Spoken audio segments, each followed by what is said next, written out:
And thanks so much for joining us here at 11. I'm John Adams. We're going to start off with breaking news in East Portland, where a person was shot and killed earlier this evening. Police were called just after 7 to Southeast 105th and East Burnside. When they got there, they found a man who was pronounced dead at the scene. At this point, no one has been arrested. Westbound lanes of Burnside are closed between 102nd and 108th Avenue while police investigate. Police ask anyone with information to reach out.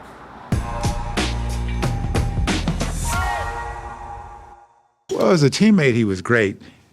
Bill made all of his teammates better.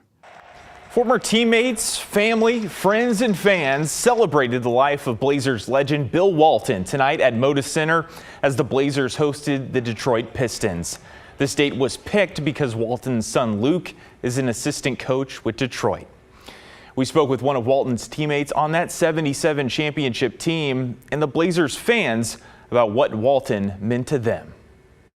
The Blazers' traditional black and red took a backseat to tie-dye on Sunday night as the Moda Center crowd paid tribute to one of the greatest to ever wear the uniform, Bill Walton. He was the tie-dye king.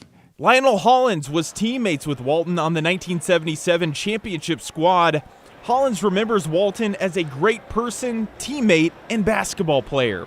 He had great talent, and he was blessed with the ability to go out there and compete and play at a high level in the biggest games. Fans remembered Walton for the impact he had on the organization and the city of Portland. I mean, he's Big Red, you know, he's the MVP, he's the only one in franchise history. When I was 6 years old, I told my dad that he was my favorite player and that I was going to marry him someday. And for the magnetic effect Walton would have when he came to Blazers games after his playing career. Every time he was in the arena, he always had this energy about him. Everybody was always happy to see him. People would come down from 100s getting autographs, and he was always just hanging out around the arena. And everybody seemed to be super thrilled to be around him all the time. Walton died on May 27th of 2024 after a battle with cancer. He was 71 years old. That killed me, man. That was hard. That's like losing a friend that's, you didn't know him, but it felt like you did. He could really connect with the fans and with Portland, and it was hard. But the memories Walton brought to the Rose City will last a lifetime for generations of Portland fans. You put him on Blazers Mount Rushmore for sure. Well, we for sure all miss Bill Walton so much. As for the final score tonight at Moda Center, the Detroit Pistons outlasted the Blazers 119 to 112. Full highlights of the game coming up after our show on Sports Sunday. Turning now to weather, we saw some very pleasant conditions for early March with mild temps again today. But walk outside right now and you're going to be noticing some big changes.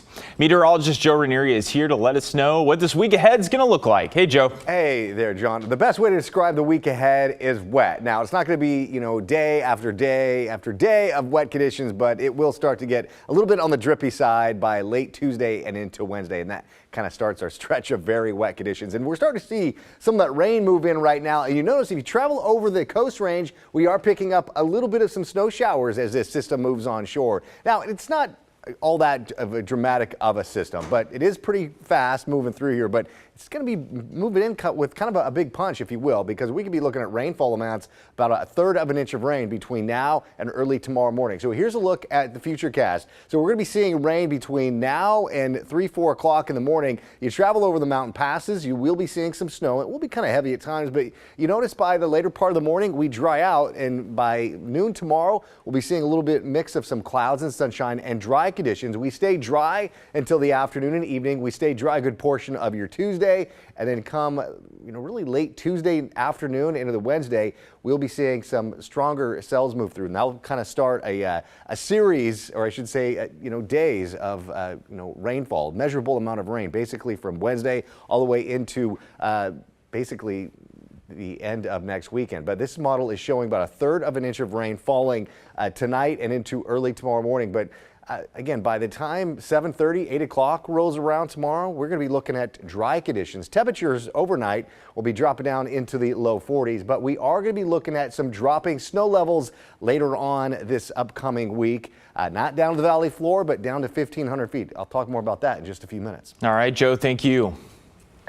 New tonight, a pedestrian was killed by a motorcycle at the intersection of Southeast Powell and Southeast 67th Avenue around 9 o'clock tonight. When Portland police arrived, they found the pedestrian, who was pronounced dead at the scene, and the rider of the motorcycle, who suffered non-life-threatening injuries. They were taken to a local hospital. The section of Southeast Powell Boulevard is going to be closed from Southeast 66th Avenue to Southeast 70th. For the past several weeks, demonstrators have routinely gathered outside of Tesla stores across the Portland metro and the country. The latest event just this afternoon in Vancouver. Protesters object to CEO Elon Musk's role in the Trump administration and federal cuts by his Department of Government Efficiency, or DOGE. Tesla, I'm sure, makes fine products, and we're not interested in interfering with their business.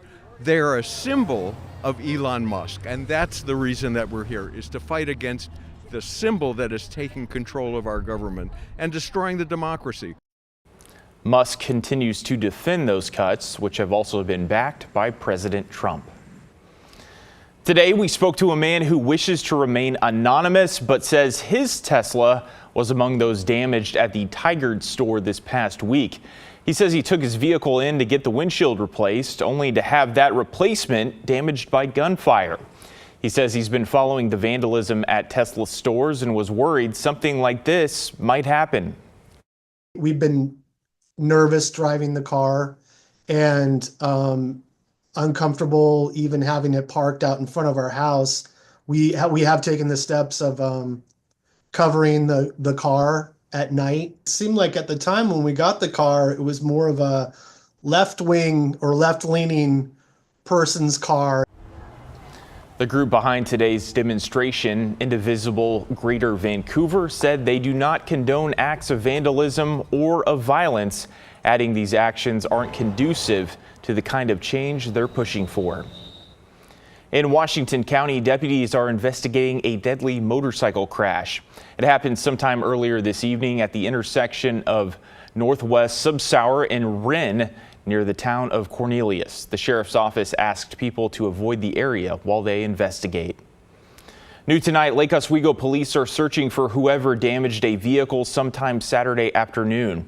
It happened sometime between 1:30 and 3:30 at a public parking lot at Foothills Road near State Street. The victim said there was a note from an anonymous witness who reportedly saw what happened. Police are now reaching out to hear from that witness or from anyone who may have seen someone damaging the vehicle during that time.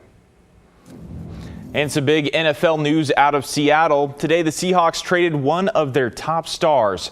Right before free agency begins, Seattle sent DK Metcalf to the Pittsburgh Steelers for a second-round pick.